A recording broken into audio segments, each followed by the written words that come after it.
Pulse of the synthetic heart. In the gray dawn of the ruined city, steel beams jutted like broken ribs from the skeletal remains of skyscrapers. Dust swirled in the air, catching the faint neon glow still clinging to the remnants of signs long dead. Kyle moved silently across the cracked streets, his synthetic limbs humming softly with the rhythm of their internal hydraulics. Once human, now a patchwork of flesh and metal, he bore the weight of memory fragments that weren't entirely his own. They whispered in the recesses of his mind, ghosts of a life that might have been, echoes of a humanity he could barely claim. He paused at a collapsed overpass, scanning the horizon with eyes enhanced to pierce through the lingering haze. The city had been silent for decades, abandoned to scavengers and opportunists after the Great Shutdown fractured every networked system. Yet Kyle knew this silence was deceptive. Somewhere beyond the rubble, the pulse of machinery still persisted. Not the scattered, dormant tech of ordinary streets, but something organized, alive, a heartbeat beneath the debris. He could feel it in his chest, vibrating in harmony with his own synthetic heart, a resonance that both unnerved and compelled him. The world outside had become a network of enclaves, each isolated and fiercely protective of its scraps of civilization. Corporations had fortified their territories like feudal lords, worshippers of data now fragmented into cults, each hoarding fragments of knowledge as sacred relics. To survive here, one needed more than strength or cunning. One needed adaptability. Kyle, with his patched memories and hybrid body, had become an expert in navigating this new order, a bridge between the forgotten human past and the emerging mechanical present. As he passed a half-buried billboard, the faded image of a smiling woman flickered in his memory implant. It was not his memory, but a fragment salvaged from someone else. Yet he felt the pull of its familiarity. He lingered for a heartbeat, fingers brushing the surface of the metal panel, tracing the outline of the face.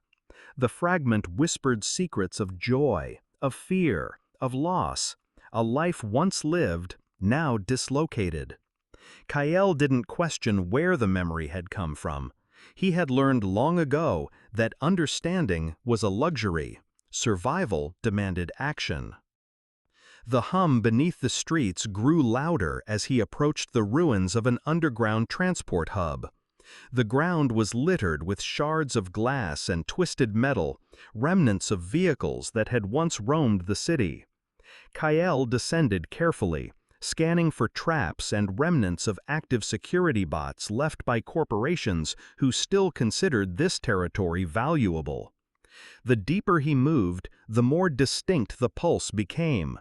It was mechanical, yet organic, a rhythm that mimics life so precisely it stirred something within him that had been dormant for decades, curiosity, and perhaps a fragment of longing.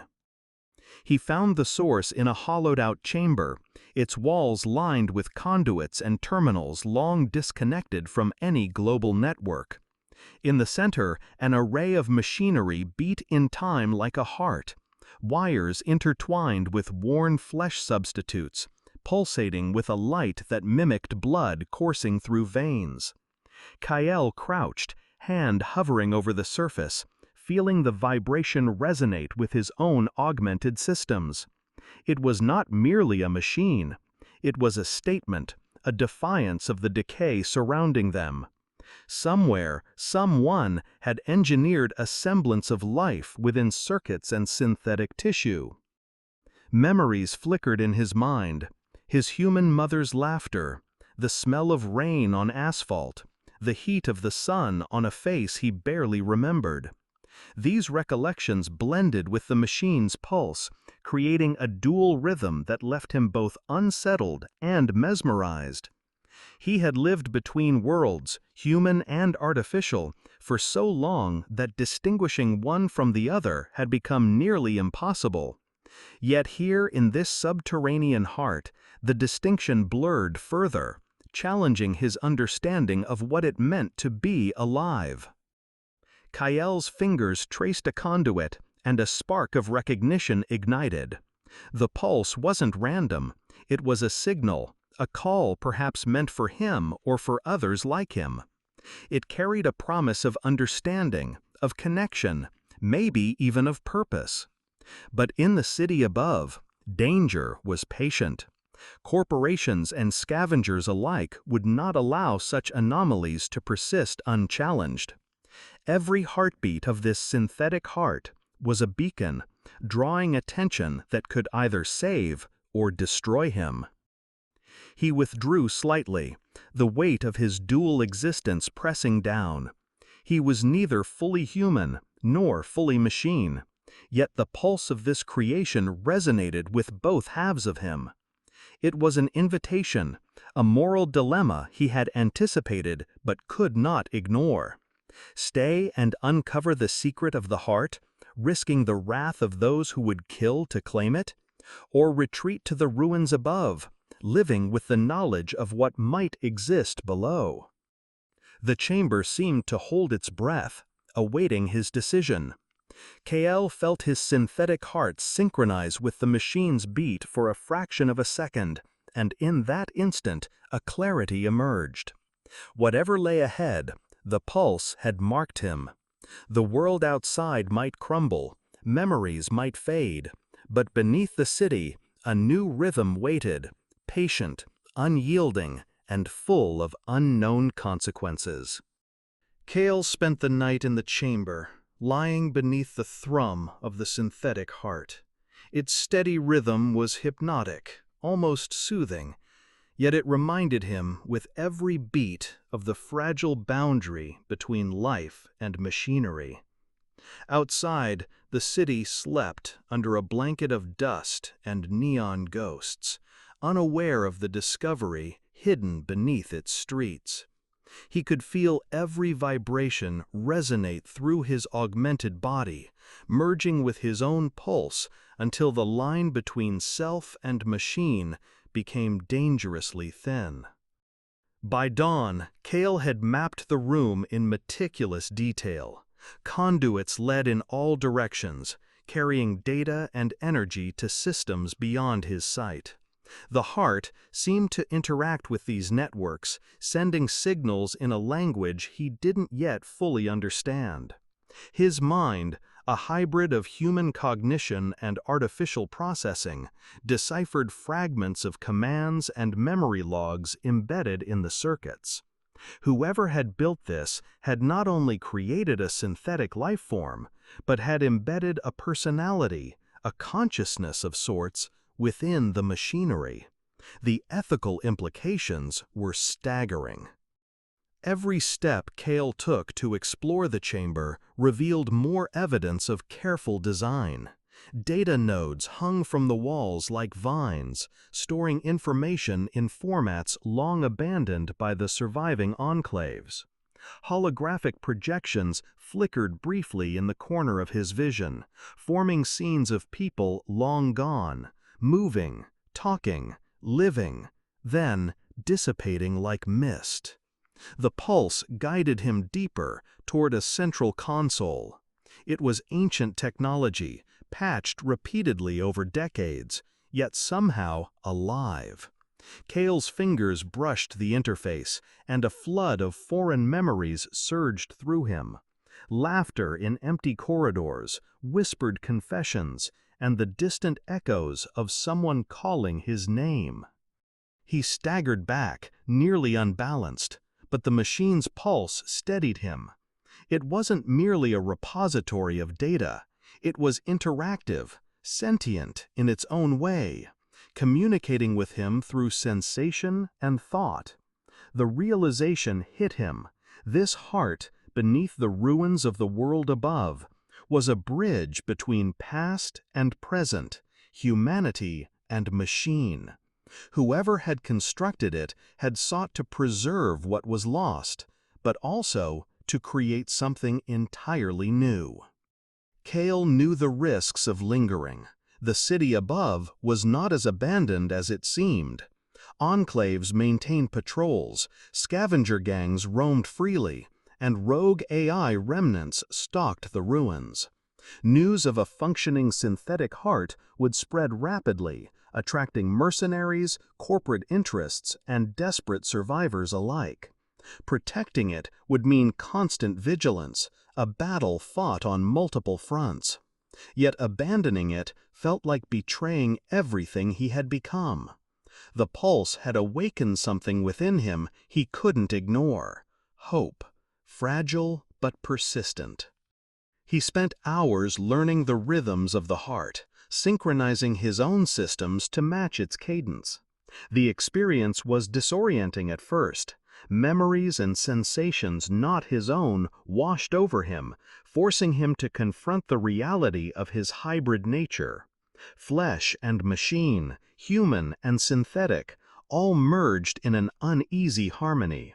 He had long believed he existed between worlds, but here, beneath the surface of a dead city, he realized that the division was artificial. The pulse of the synthetic heart affirmed his existence, grounded him, and gave him a new sense of purpose. A soft hiss echoed from a side corridor, breaking the fragile calm. Kale's enhanced vision detected movement, a figure, partially cloaked, approaching the chamber. The intruder moved deliberately, scanning for traps, for signals, for life. Kale's systems flickered warnings. He didn't recognize the figure, but the pulse of the heart seemed to react, quickening, as if sensing danger.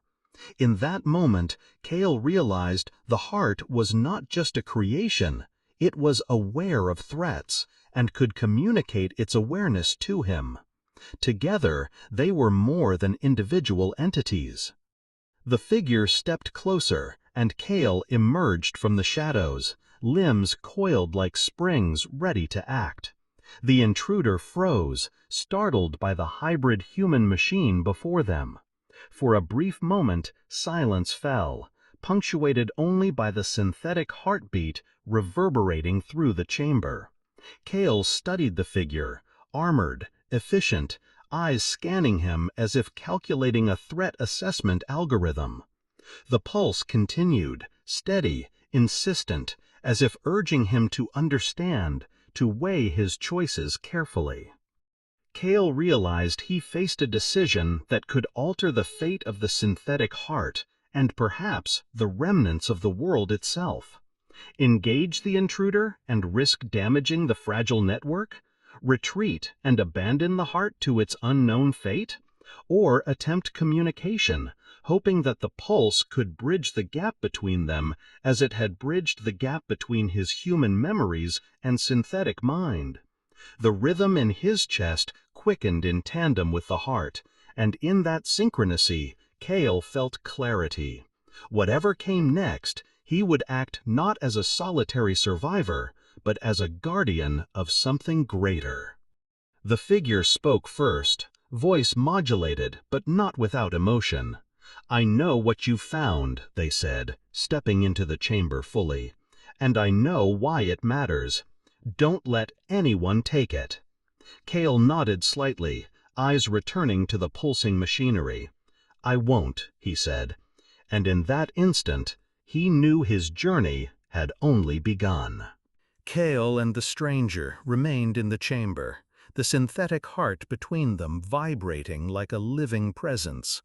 Each pulse sent shivers through the floor and walls, a reminder that the machine's consciousness extended beyond circuits. Kale studied the newcomer's movements carefully. Every motion, every glance suggested training, awareness, and purpose. They were not here by chance. They knew the heart's significance. "I'm Mira," the figure said, voice low but confident. "I've tracked this pulse for weeks. It's not just a machine. It's a map, a repository of memories, and A key. You feel it too, don't you? Kale nodded. The rhythm in his chest had synchronized fully with the heart, blending human instinct with the mechanical cadence. Yes, he said. It's alive. It remembers. I don't fully understand it yet, but I feel its presence in every thought, every movement.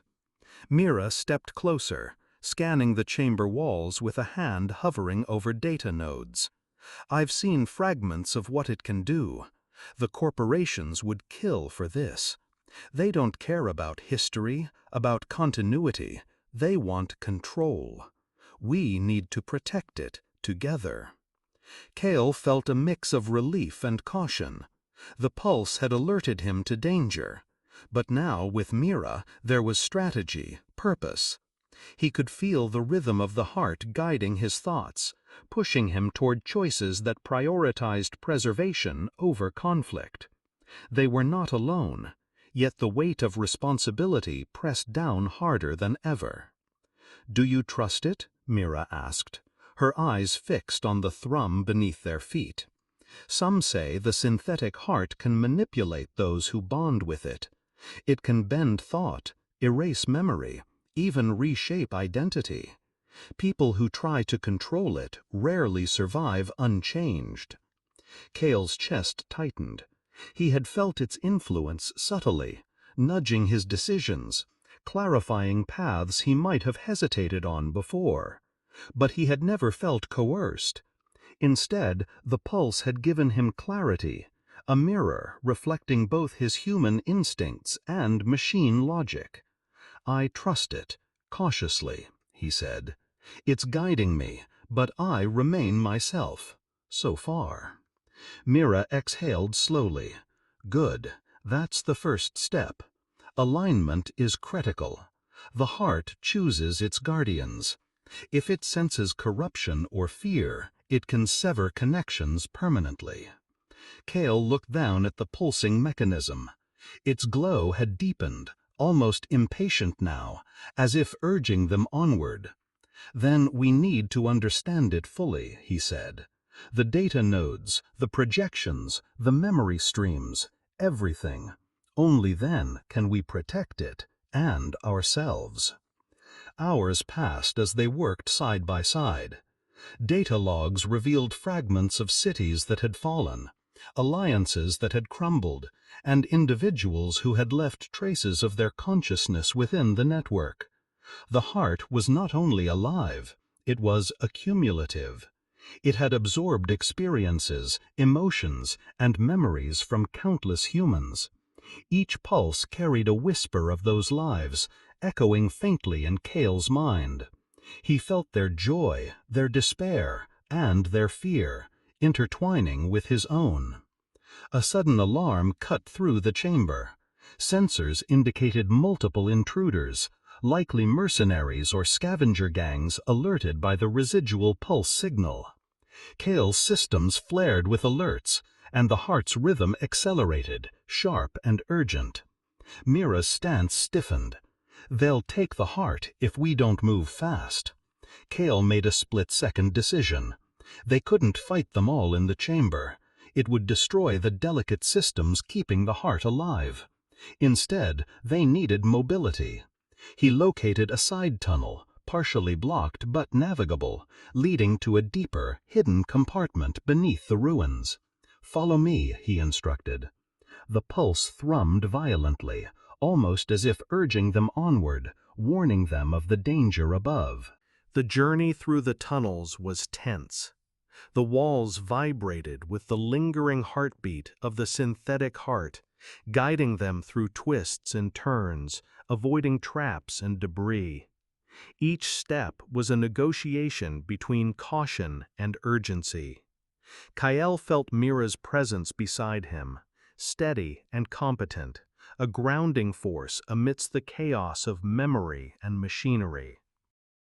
Finally, they reached a sealed chamber, hidden from the ruins above. Kyle carefully interfaced with the terminal, activating emergency shields and cloaking mechanisms that would obscure the heart signal from outsiders. The pulse slowed, settling into a deep, steady rhythm once more. Relief washed over Kyle, tempered by the awareness that this was only a temporary reprieve. The outside world remained a threat, and the synthetic heart, alive, aware, and sentient, would demand vigilance and understanding at every turn. Mira finally exhaled. "This is only the beginning," she said. "We've secured it for now, but everyone who knows it exists will come for it. Our job is to ensure it survives, and, perhaps, to understand why it was created in the first place." Kyle looked at the pulsing heart, a beacon of synthetic life in a fractured world. Its rhythm had become part of him, a companion and guide, an ally in a city that had forgotten how to breathe. He nodded. "Then we learn, and we protect it, together." The chamber fell silent, save for the steady pulse. Outside, the ruins of the city waited, indifferent and unyielding. Inside, Kyle and Mira prepared for the challenges ahead, their actions now inseparably linked to the life beating beneath their feet. The hidden chamber hummed with life, Kyle and Mira beside the synthetic heart. Its pulses resonated with remnants of human memory, bridging the past and what might come. Outside, the city was chaos, but here, the rhythm offered fragile stability. Mira scrolled through memory streams. "It's more than a machine, a ledger of humanity." Kyle traced a line of data in midair. "It feels alive, almost sentient." Explosions shook the ruins. The heart pulsed urgently. Kyle reacted instinctively. "We need to move." They prepped the heart for relocation. Kyle interfaced with stabilizers. Mira secured the data cores. The heart quickened slightly, guiding them through the tunnels. Emerging onto a rooftop, neon reflections fractured across broken glass. Shadows moved below, mercenaries tracking the pulse. Kyle synchronized with the heart, mapping escape routes. Memory streams flashed, encoded strategy. They moved like shadows, weaving through the ruins, every step guided by the heartbeat. Hours later, they reached a derelict transport hub, a place isolated from urban threats. Kyle interfaced again. The heart acknowledged its new environment. "It's learning about us," Mira said. "We're part of its evolution." Kyle realized they were symbiotic. It carries fragments of the past, now including us. We guide, protect, and allow it to grow. Silence followed, the city's chaos distant, replaced by steady pulses. Mira warned, "There will be more who seek the pulse, but we have trust and understanding they lack." Kyle nodded. For the first time, he felt purpose beyond survival. Guardians of memory, protectors of legacy, they were bound to the rhythm of something greater. As the lift rose, the pulse steadied, a calm beacon amid chaos, resilient and alive. Each step intertwined them with the living repository of humanity. The synthetic heartbeat marked not only guidance but resolve, a bridge across time, carrying memory forward, impossible to silence.